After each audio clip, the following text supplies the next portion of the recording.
Салам достор, биздин көрүүчүлөр, сиздер менен Салам Медиа, бизде Ак Ниет подкасты. Бүгүн бизде конокто Өзбекистандан коңушу өлкөдөн келген коногубуз бар. Конок менен тааныштыра кетсем, Сабахат Рахман эже, журналистка, автор проекта Аялдар УЗ. Саламатсызбы эжеке, биздин өлкөгө, биздин Кыргызстанга кош келипсиз. Кандай келип алдыңыз? Саламат болуң. Рахмат, келдик. Hozir Qirg'izistonda shu Batken tumanidamiz. Judayam ajoyib bir tuman, shaharcha. Judayam yoqdi. Сонун сизге Баткен жактыбы? Albatta, judayam chiroyli. Ayniqsa havosi.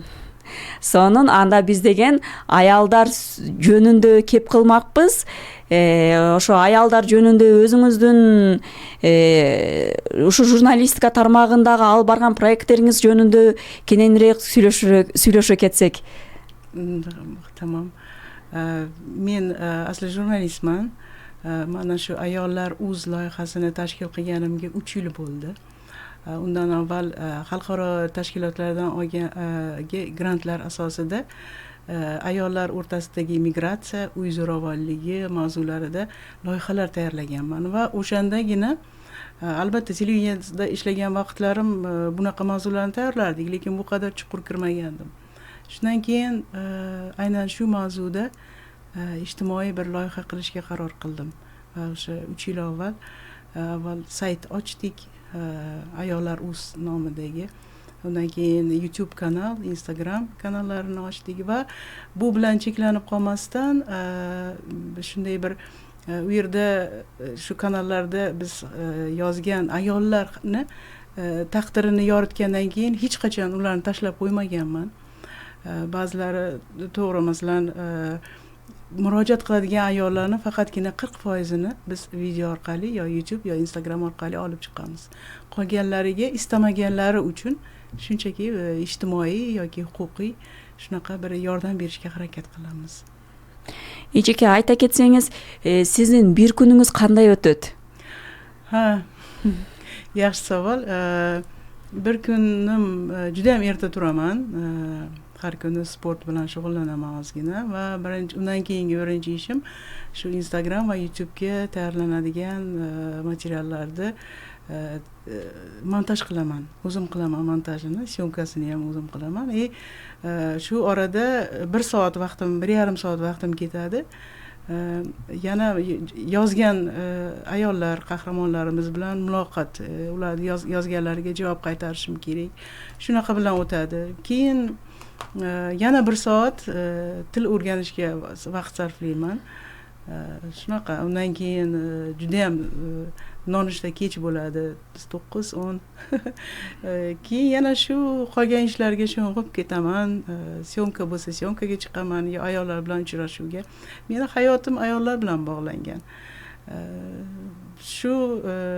Shunaqa qilib kechga borib 8-9 gacha yana qolgan shu video montaj ishlari bilan shug'ullanaman. Hayotim shu bilan bog'langan, ayollar bilan bog'langan. Ular bilan uchrashishga boraman, suhbatlashaman, qo'llab-quvvatlayman, yig'lagan shunaqa bir o'zi olib qaraganda har bir ayolning o'zining hikoyasi bo'ladi.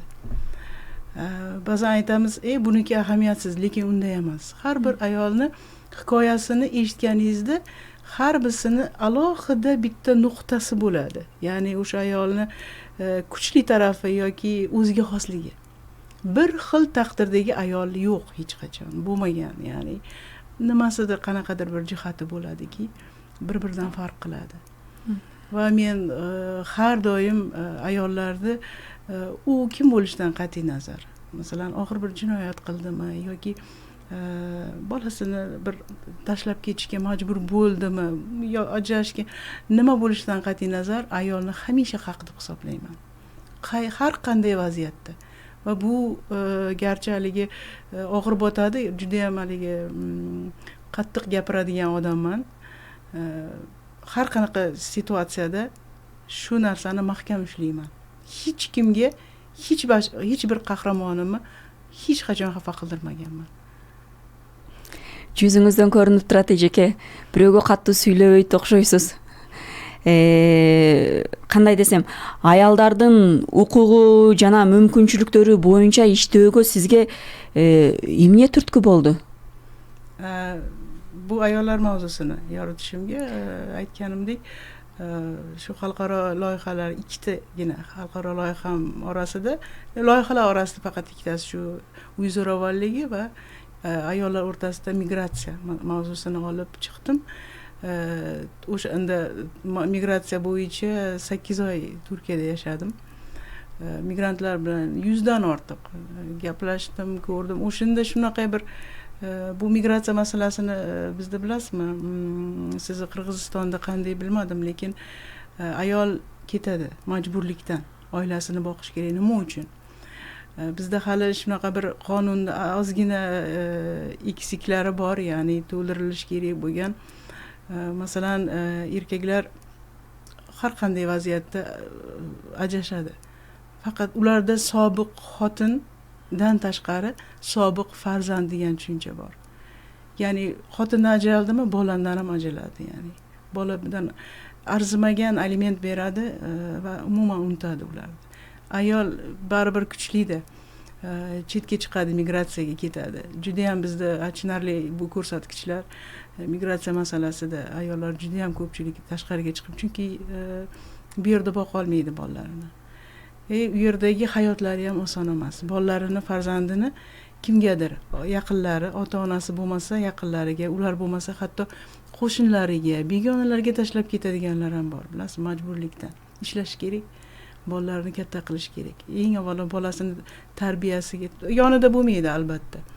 O'qishiga e'tibor qiladi biz ayollar. Shu yaxshi inson bo'lsin, meni ko'rgan kunimni ko'rma. Bu ayollarda bor xislat, ya'ni mendek qiynalmasin degan nima mavzu bor. Ya'ni o'shaning uchun aytyapman, nima bo'lgan taqdirda ham hech qachon, hech bir zamonda ayol aybdor emas. Ayol hamisha haq, ya'ni uni o'ziga yarasha sabablari bor. Bitta ayolni qoralashdan oldin men har safar aytaman buni. Uni hayotini bir kunini yashab ko'r deyman. Ayniqsa erkaklar orasida bu mashnaqa mavzuda ko'p tortishamiz biz. Ayol hamisha haq. To'g'ri aytasiz, o'sha ayollar negizi o'zini qurbonlikqa chalib keladi baldari uchun. Көптөн көп ушу балдары үчүн бардык жокко барат деп ойлойм мен да. Анан дагы бир суроо, ушу Өзбекстанда аялдардын коомдогу орду ошондой эле акыркы жылдары кандай өзгөрүүлөр болду? Bizda O'zbekistonda so'nggi yillarda anchagina o'zgarishlar bo'ldi bu mavzuda. Yana shelterlar degan markazlar ochildi. Qozog'istonda bir loyiha bor edi. Ona uyi degan, balki eshitgandirsiz. Men o'sha yillari bir stajirovkaga borgan vaqtim juda ham havas qilgandim. Ona uyi, ya'ni endi bizda ozginagina farqi bor. Ularda otasiz masalan farzandini dunyoga keltirgan ayollarni bir markazga yig'ib, ularga shu bolangga o'zing qara degan nimani uqtirishadi. Shunaqa bir ajoyib, men juda ham yoqqandi shu mavzu menga. Ya'ni bu loyiha menga yoqqan edi. Mana qarangki, 1-2 yil oldin O'zbekistonda ham xuddi shu loyiha ishga tushdi. Bu ona uyi. Ya'ni bizda shu ko'chada qolgan. Buni ham juda ham ko'p sabablari bor. Ko'chada qolgan, boradigan joyi yo'q, 3 yoshgacha bo'lgan bolasi bo'lgan ayollarni shu markaz qabul qilyapti hozir. Qabul qilib 1 yil ichida ularga xuddi aytganimdek Qozog'istonda bo'lgani kabi oyoqqa turib olishiga yordam beryapti. Bu juda ham yaxshi. O'sha yana shelterlar. Bu ham endi nodavlat tashkilotlar tomonidan, lekin davlat tomonidan albatta yordamlari bor. Shelterlar bundan ham bilasiz, uy zo'ravonligiga uchragan. Eri, qaynonasi, yaqinlari tomonidan uchraganlarga qabul qiladi shelterlar. Bu adashmasam 3 oygacha o'sha yerda yashab, hamma narsasi bor, himoya qilinadi, ya'ni. Shunaqa markazlar va yana juda ham endi mahalla komitetlari, ayollar tashkilotlari bor, lekin afsuski bular yetmayapti hozirda. Chunki uy zo'ravonligi mavzusi juda ham og'riqli bo'lib turibdi hozir.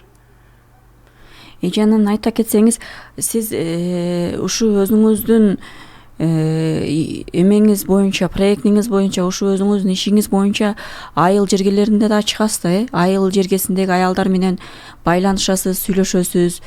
Ошол айылда жашаган, айыл жергесиндеги аялдардын негизги көйгөйлөрү эмне экен? Негизги проблемалары, кышлак. Tushunarli. Buni negizi albatta nima desam ekan, agar atrofga yaxshi bir qaraydigan, bir kontrol qiladigan, analiz qiladigan bo'lsangiz, bizda o'qimishli, bir joyda ishlaydigan qizlar orqali bunaqa muammolar kamroq uchraydi. Ya'ni o'zini aqli bor, o'zini kuchi bor, o'zini ya'ni boradigan plani bor, rejasi bor, maqsadi bor qizlar, kelinlar, ayollar o'rtasida zo'ravonlik foiziga qaraganingizda ancha kam. Chunki baribir olib qarasangiz, erkaklar uni mustaqilligini hurmat qilar ekan. Bizda garchi haligi o'qimaysan, ishlamaysan, uyda o'tirasan deb nima qilganlar bor, ular o'zlarini o'ylar ekanda, ya'ni. Aslida bu o'qimishli bo'lish nafaqat ayolda, uni yonida turgan eriga, oilasiga, eng muhimi farzandlariga foydasi bor. Ya'ni u bolalariga shu o'qimishli bo'lgan jihatlari shundan kelib chiqib bilim beradi, tarbiya beradi.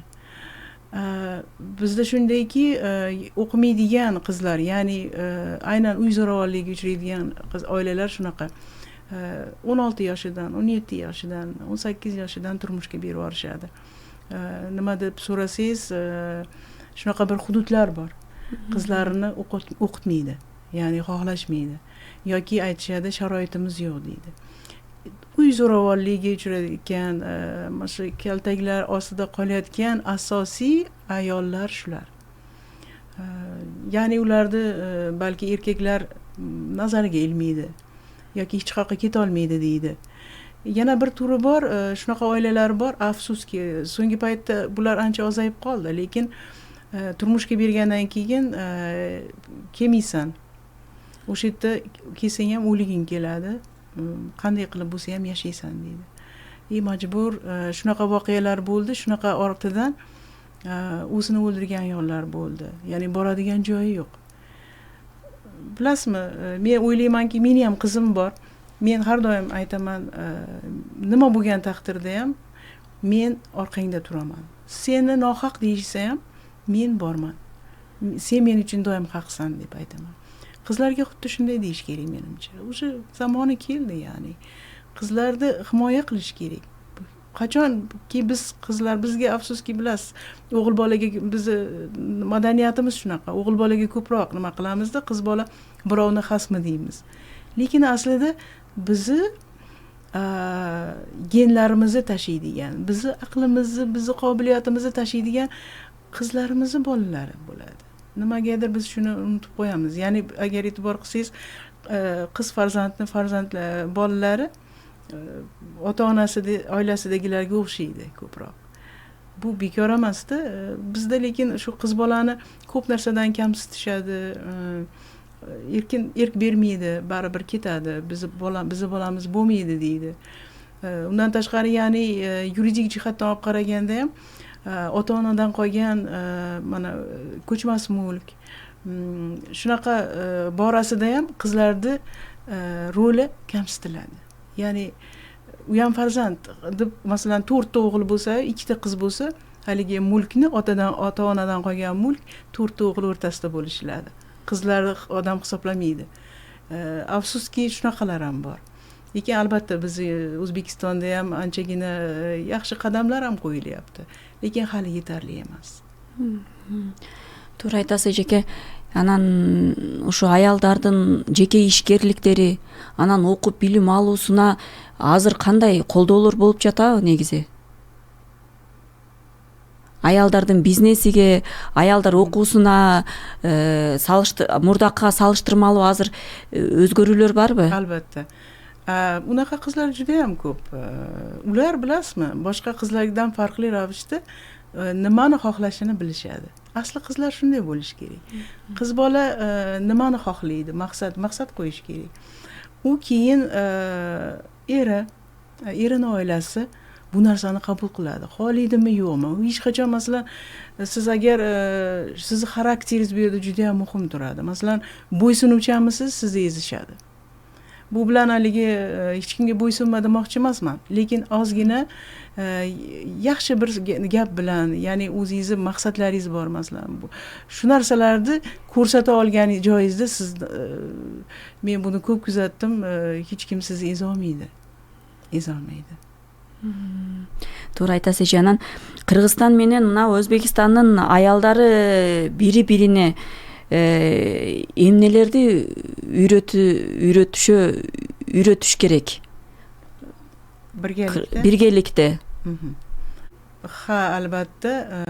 Masalan, baribir Qirg'iziston, Qozog'iston, O'zbekiston bu albatta qondoshimiz, do'stimiz, yaqin birodarimiz, ya'ni bu mavzuda albatta ayollar masalasida Qirg'izistonda aynan shu uy zo'ravonligi yoki ayollarga munosabat bo'yicha holatni to'g'risi yaxshi bilmayman, lekin bir-birimizdan o'rganadigan jihatlarimiz ko'p.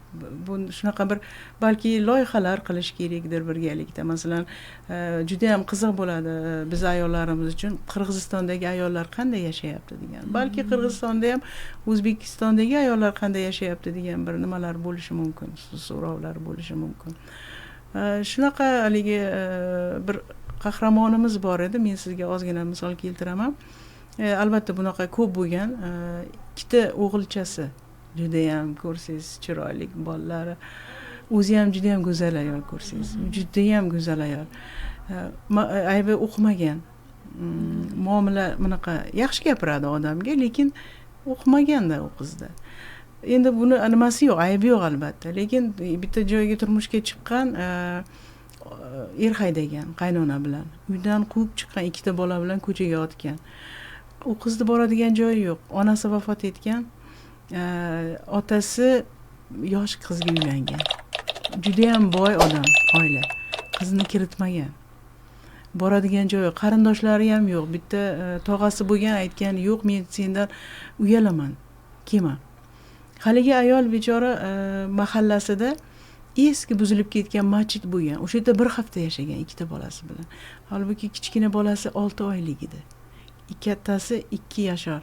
Onani rosa urgan, do'pposlashgan. O'sha kuni 4 yashar o'g'li kattasi. O'g'il gapirmay qo'ygan. Shu bola bilan biz shug'ullandik 3 yil. 3 yil vaqtimiz ketdi shu bolani gapirtirishga. Tushunasizmi? Bu psixologik unga yomon ta'sir qilgan bolaga. Umuman gapirmay qo'ygan. Keyin uni oxiri olib kelib nimaga shelterga berishdi. O'sha yoqqa borgin deyishgan.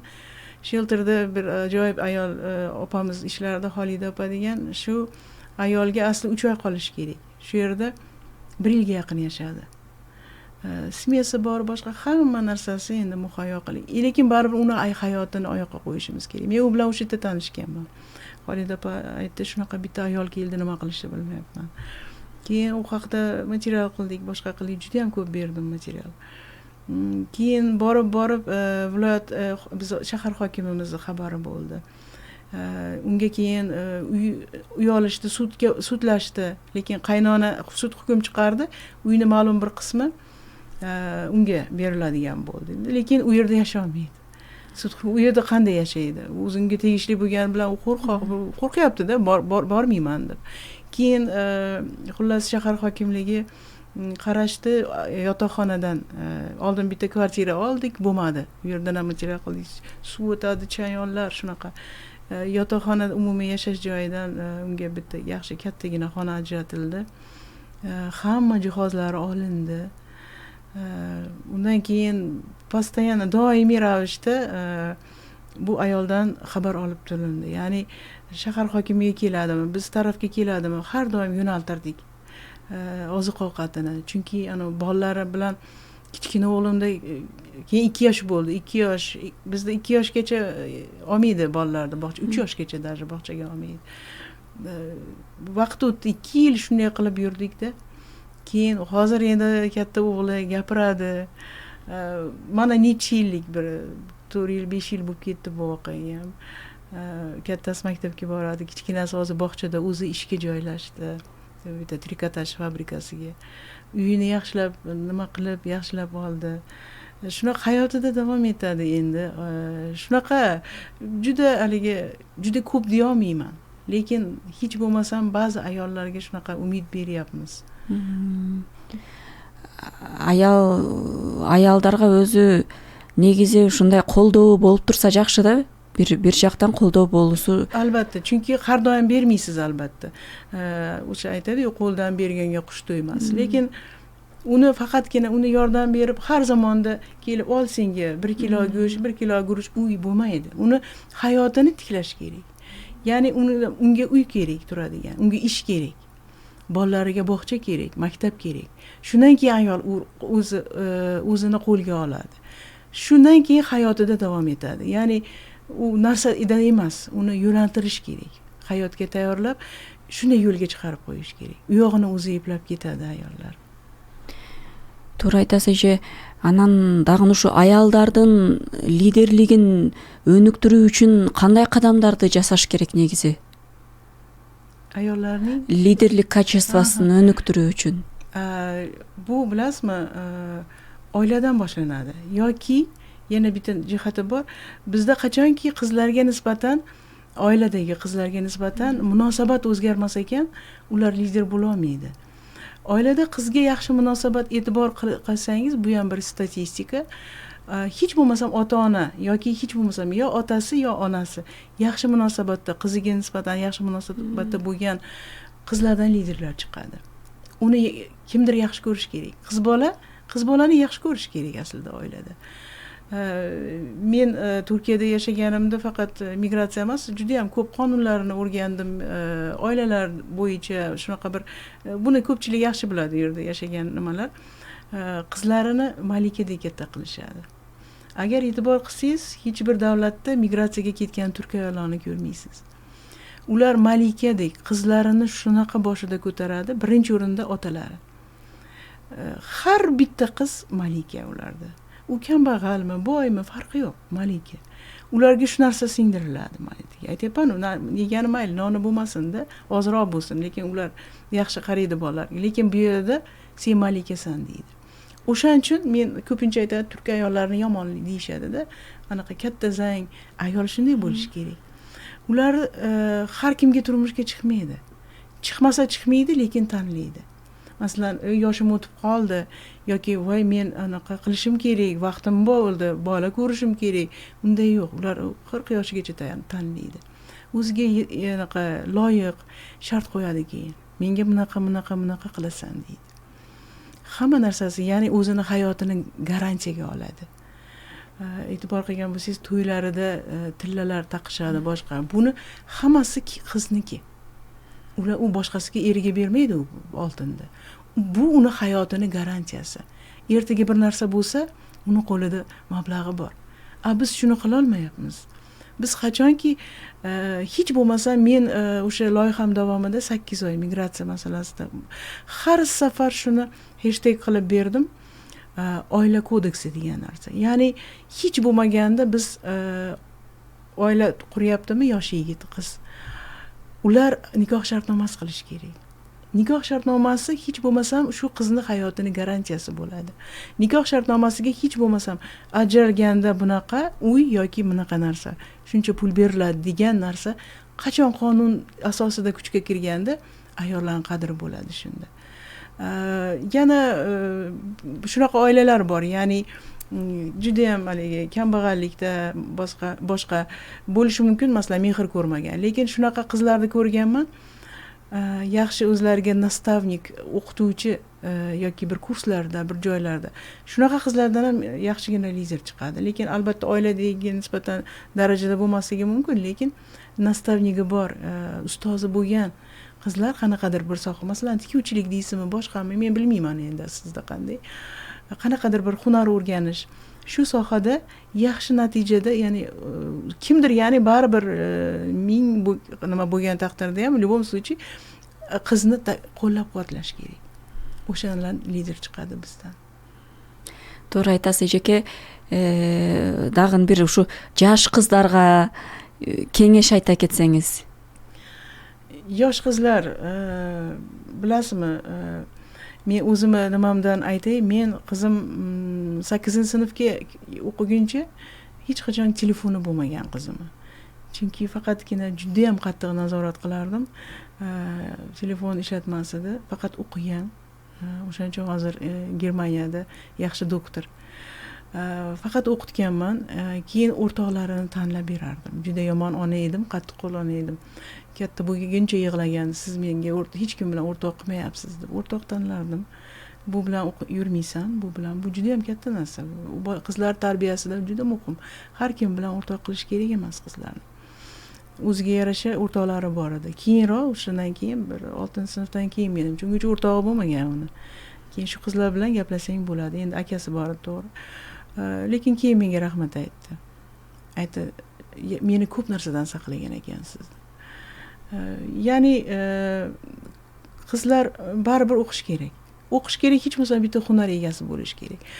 Pul topa oladigan manbasi bo'lish kerak. O'ziga ming anaqa gapirganimiz bilan ham qizlarga kuch birovlardan kelgan emas, o'zini puli, ya'ni o'zini mehnati bilan topgan pul boshqa bo'ladi baribir. Xohlaganingizga nima qilasiz, u kuch beradi, keyin ishonch beradi.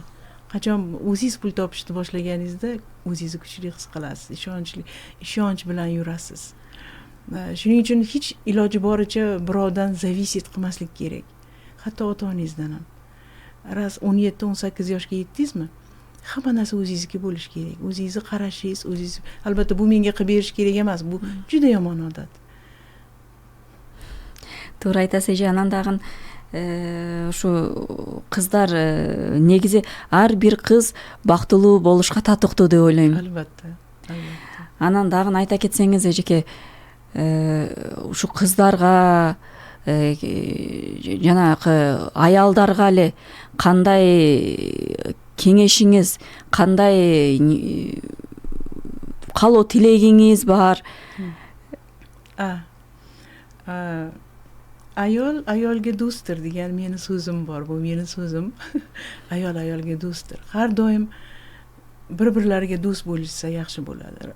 Biz shunaqa jamiyatda yashayapmizki, har tarafdan hujumlar, boshqalar. Qachonki biz shu madaniyatni o'rgansak, ayol qayerda bir ayolga og'irlik bo'ldi yoki kimdir bunaqa tuhmat qildi yoki uni himoya qilish kerak. Sizga ham xuddi shu narsa qaytadi Xudodan bir kun. Keyin har bitta ayol baxtli bo'lishga arziydi. Har bittasi. Lekin yana baxtli bo'lish nima degan narsa? Men sizga aytsam, aslida baxt degan nazariya, baxt degan tushuncha, baxt o'zi insonni aqlida, miyasida bo'ladi, bu yerda. Ya'ni biz baxtni o'zimiz chizamiz. Biz aytamiz, men deymiz, masalan, bu yerga borsam, masalan, biror shaharga, men baxtli bo'laman. Yoki o'qishga kirsam yoki mana ko'ylakni olsam baxtli bo'laman. O'qishga kirish kamroq bo'ladi. Shu narsani o'zimizga chizamiz.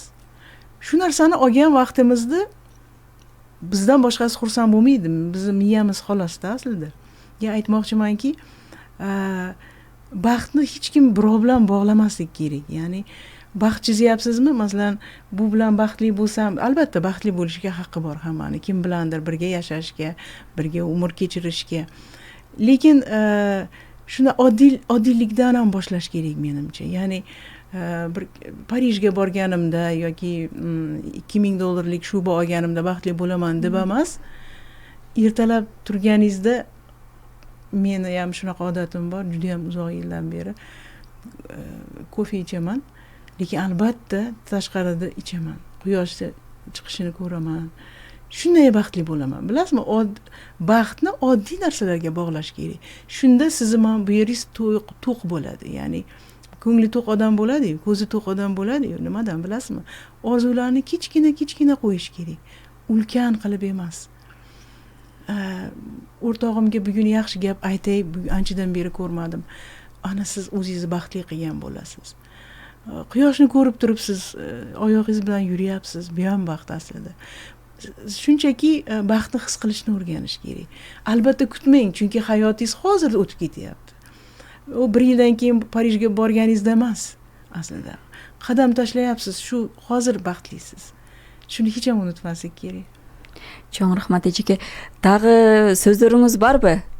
Болсо ajoyib do'stlarim bor Qirg'izistonda, qarindoshlarim bor, juda ham ko'p. Men onamni qarindoshlari Arabon, O'shda yashaydi.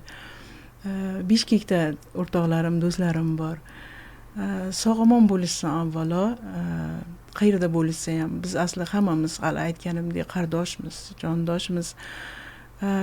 Hamisha baxtli bo'lishsin ayollarimiz.